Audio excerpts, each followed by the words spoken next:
السلام عليكم ورحمة الله وبركاته. أعوذ بالله من الشيطان الرجيم. بسم الله الرحمن الرحيم.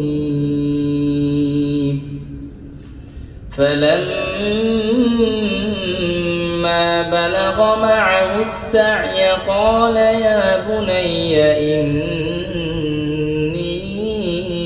أرى في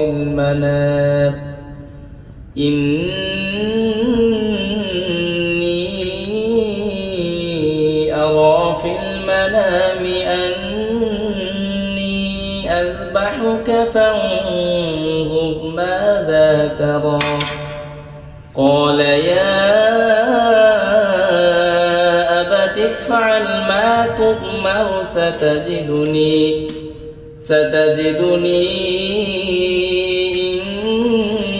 إن شاء الله من الصابرين.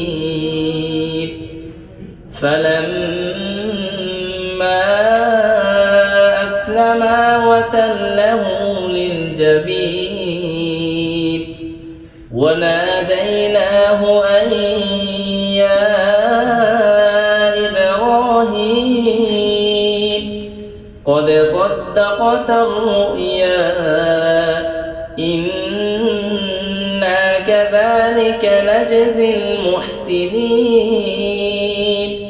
إن هذا لهو البلاء المبين وفديناه بذبح عظيم. صدق الله العظيم.